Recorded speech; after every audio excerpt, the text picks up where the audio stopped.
Have you ever sat in your living room, looked at the phone and thought, they used to call all the time. What happened? Maybe you remember a time when your house was full of noise.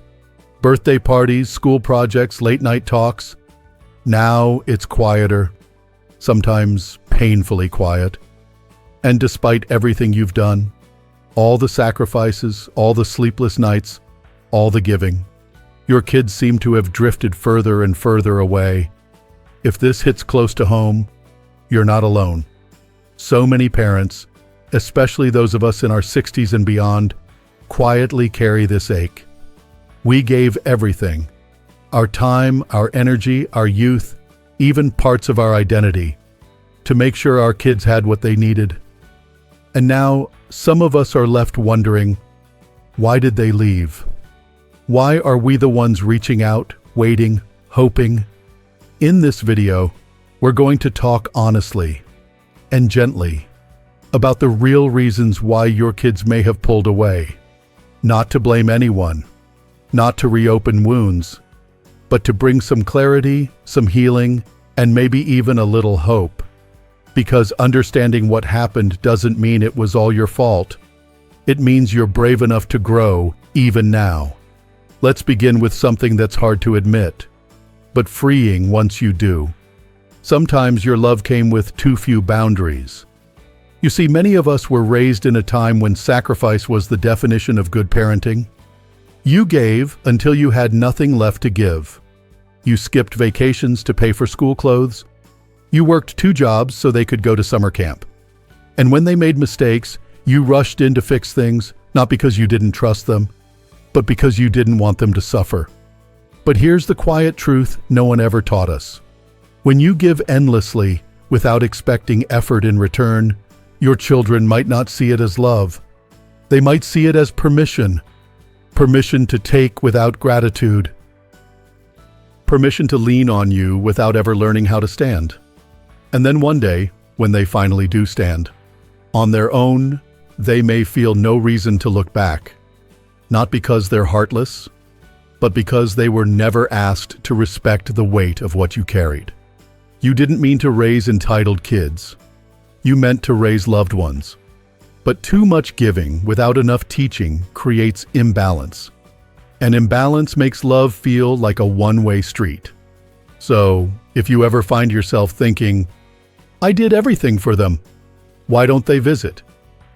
Know this. You taught them how to depend, but maybe not how to return. Now let's talk about something that might surprise you. You gave them everything, except the chance to struggle. And believe it or not, that might be part of why they left. Sounds strange, doesn't it? But hear me out. When a child grows up never having to wrestle with failure, never having to fix their own mistakes, never having to face consequences, they don't just become dependent. They become uncomfortable around resilience. And when they become adults, they don't always know how to face your vulnerability. When you get older and need help, they might feel helpless instead of responsible. Because all their lives, you were the strong one, the fixer, the hero. And now they don't know how to be that for you. That distance you feel? It's not always rejection.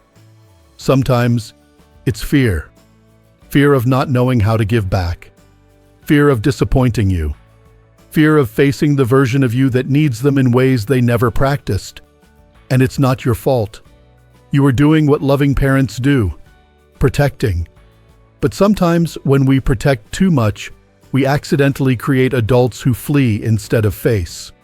You gave them everything, and in doing so, you shielded them from the one thing they would later need most, the strength to be there for you. Let me ask you this. Have you ever had to bite your tongue just to avoid causing drama? Have you held back your opinions, tried not to interfere, told yourself, they're adults now, it's their life, even when you disagreed with their choices? That kind of restraint takes wisdom. But sometimes silence gets misunderstood. In today's world, parenting past 60 feels like walking on eggshells. You don't want to be the overbearing mom or the dad who's always offering unwanted advice. But when you pull back too far, Your kids may interpret it as distance, or worse, disinterest. They might not understand that you're trying to respect their independence. They might just think you don't care anymore, or that you've given up on having a close relationship. The truth is, you didn't step back because you didn't love them. You stepped back because you loved them enough to let them lead their own lives. But if they never learned how to invite you back in, the silence grows. And so does the space between you. You see, this generation, their world moves fast. Texts replace phone calls. Visits turn into likes on Facebook. And slowly, painfully, connection turns into obligation. I should call Dad becomes something they feel guilty about, not something they look forward to. But you're not a burden. You're a blessing they've forgotten how to receive. And the good news is, connection can be rebuilt. Not by chasing them, not by guilt-tripping, but by showing them something they didn't expect. That you still have strength, dignity, stories, and wisdom. That you're not here just to be taken care of. You're here to be seen. You've lived. You've loved. You've sacrificed. And now it's your time to be heard. Sometimes all it takes is one message, one lunch, one story you share that reminds them, hey, I'm still me. I'm still the person who stayed up all night when you were sick. I'm still the one who clapped the loudest at your high school graduation. And I'm still someone worth knowing. Not as a parent, as a person. So if they've left, not just physically but emotionally, don't take it as the end. Take it as a signal, not to fight harder for their attention, but to reconnect with your own worth when you begin to see yourself again, not as who they forgot, but as who you've always been. Something powerful happens. You stop feeling abandoned and start remembering how to stand. And that's where healing begins. There's something quiet that happens in a parent's heart, especially as we get older. We start to wonder, not just why they left, but whether we did something wrong. That thought creeps in during the long evenings, when the phone doesn't ring.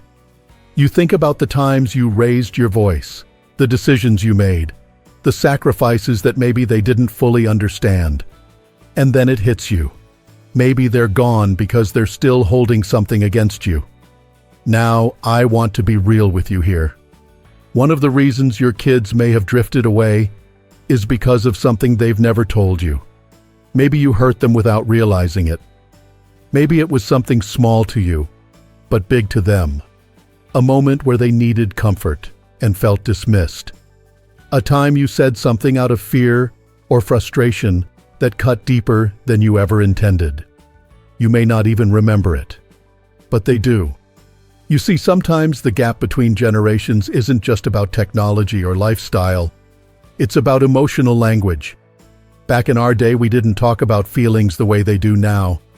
We didn't have therapy apps or inner child talk. We had responsibilities. We had work to do. We showed love through action, not always through words.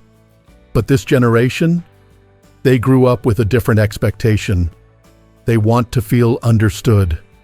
They want their emotions validated. And if, in their younger years, they didn't get that from you, they might carry silent resentment. Not because you failed them, but because they don't know how to process it. Now, this is not about blaming yourself. It's about opening the door. Because here's the truth. Your kids may be waiting for you to say the words they don't know how to ask for. I know I wasn't perfect. I did the best I could. But if I hurt you even without meaning to, I'm here to talk. I care.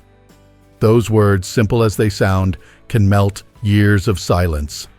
Sometimes just knowing that you're open to listening, without judgment, without defense, can be the bridge that brings them home. But not every child leaves because of hurt. Some leave because of how much you gave. And yes, that sounds backwards, doesn't it? But think about this. When you spend decades putting your children first, they grow up believing that you'll always be there. You'll always catch them. Always support them. Always understand, even when they don't make the best decisions. And somewhere along the way, they start to take that support for granted. Not because they're ungrateful, but because they believe your love is endless. It becomes invisible to them. Expected. A background presence they assume will never go away.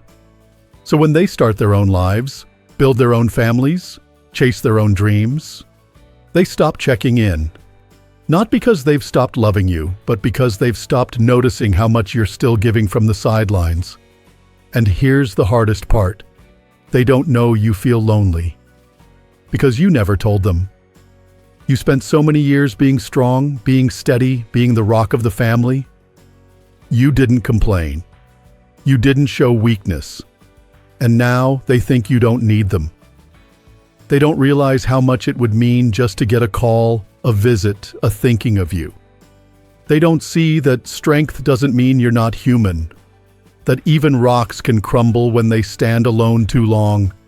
But this is where your power returns, because you can remind them, not with guilt, not with anger, but with openness. Sometimes it's okay to say, I miss you. Not as a cry for attention, but as a reminder that love is a two-way street. That you were there for every scraped knee and heartbreak. And now it's okay to ask them to show up for you. That brings me to something even deeper. And it's hard to say, but it needs to be said. Sometimes your kids left not because of who you were, but because they never truly knew who you are. And that's not your fault. For so long, you were mom or dad, the provider, the caregiver, the one who made sure dinner was on the table and bills were paid. Your dreams? You put them on hold. Your struggles? You carried them in silence. Your identity? You folded it up and tucked it away because that's what good parents do. But now they've grown up and they don't know your story. They don't know who you were before you were mom. They don't know what you gave up to give them a better life. They don't know the moments you cried behind closed doors or the passions you buried just to make ends meet. And because they don't know that side of you, they've stopped seeing you as someone they can learn from, laugh with, connect with. You became familiar, but invisible. It's time to change that. You still have stories to tell, lessons to share, laughter to offer. You still carry a depth that they can't find on social media or in a podcast. And the moment you start revealing that, little by little, you stop being just the parent who calls too much and start becoming the human being they never really took the time to know. You don't have to wait for them to come around. You can start the shift by being more of who you are. Speak up about your past. Share the music you loved. Talk about your mistakes, your dreams, your fears. Let them see the person inside the parent. Because when they see you, not just as the person who raised them, but as someone still evolving, still growing, still full of life, they may just come closer. Not out of duty, but out of curiosity, out of connection, out of love. And isn't that what we all want, really? To be loved, not just for what we gave, but for who we are? One of the quietest heartbreaks in life is realizing your presence no longer feels needed. Not because you've changed, but because the people you raised now act as if they've outgrown you. You start to notice how your phone rings less often, how birthdays get shorter. Holidays feel more like obligations than celebrations. You've given them everything, and yet somehow you're left feeling like you've become an afterthought. Sometimes it's not even about what you did or didn't do. It's about the way today's world teaches people to prioritize independence over connection. Your kids were raised in a culture that says, cut the cord, move on, set boundaries. And while independence is a beautiful thing, it can turn into distance if it's not rooted in respect and love. You raised them to be strong, but you didn't expect they'd use that strength to walk away from the very arms that held them for so long. But here's something no one talks about. Kids often disconnect when they're trying to find themselves. And they don't always realize that, in doing so, they're losing you in the process. They're chasing identity, success, approval from peers or society. And sadly, they've been taught that family, especially parents, are something you deal with on occasion, not cherish as a part of your daily life. You gave them your best years. You gave them your health, your energy, your stability. You were their safety net when the world felt like too much. And now, they barely check in. But the silence doesn't mean they don't love you. It may simply mean they've forgotten how to. And in that forgetting, you start to question everything. But let me say this. Don't ever mistake their absence for your failure. The love you gave was never wasted. Still, here's something most people won't tell you. One of the hardest truths is that your kids may have walked away because they didn't respect your boundaries. But you didn't teach them to either. Many parents, out of love, become overly forgiving. They say yes when they mean no. They give when it hurts. They tolerate being ignored, mistreated, or undervalued because, well, that's my child. But love without boundaries isn't love. It's self-sacrifice. And over time, when you allow someone, yes, even your child, to take from you without limits, they begin to see that as normal, even expected. You may have covered their bills, babysat their kids, said nothing when they skipped your birthday, and still reached out first every time. And slowly, without realizing it, you taught them that your time, your energy, your heart were always available, no matter how they treated you. Now, this doesn't mean you were wrong for loving them so much.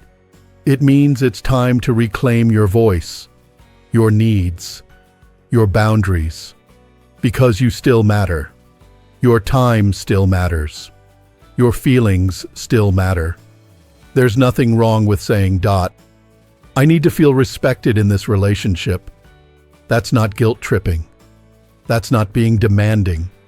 That's being a person who knows they deserve mutual care, even from their own children. And if they don't know how to respond to that yet, that's their lesson to learn, not your burden to carry. Let me tell you something beautiful, though. One of the most powerful ways to bring your children back into your life is to start living yours more fully again. You've given them everything. Now, it's time to give something back to yourself.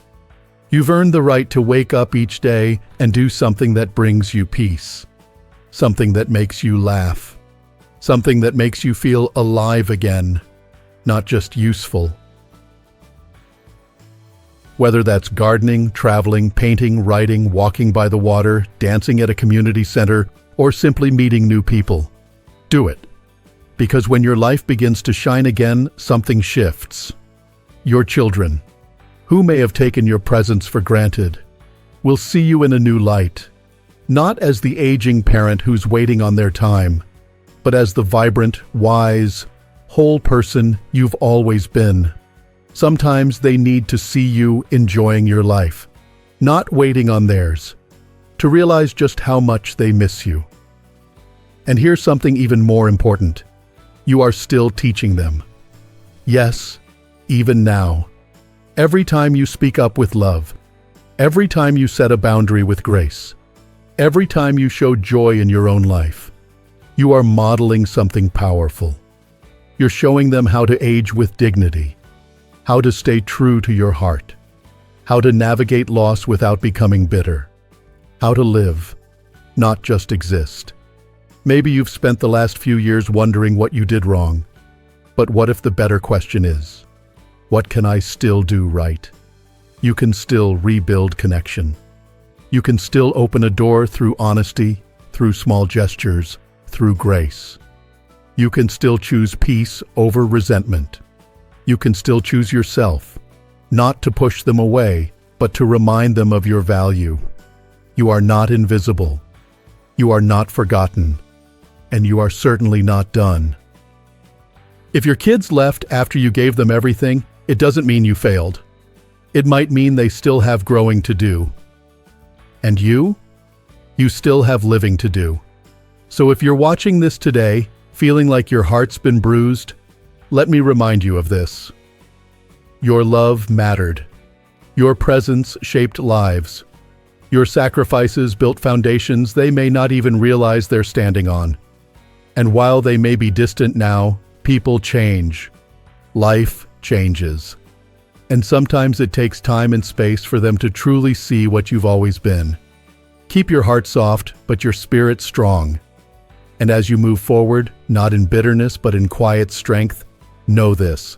You are deeply worthy of love, of respect, and of meaningful connection. Not because of what you gave, but because of who you are. If this video spoke to you, I invite you to share your thoughts in the comments below. Whether it's a story, a feeling, or even just a simple period. I understand. Know that this community, Strong Elderly Life, is a place where your voice matters. And if you found this message helpful, please give it a thumbs up and subscribe. We've got more heartfelt conversations, practical advice, and stories that remind you, life after 60 isn't the end. It's a new beginning. You still have so much life ahead of you, so much love to give and receive. Here's to living your best life at any age.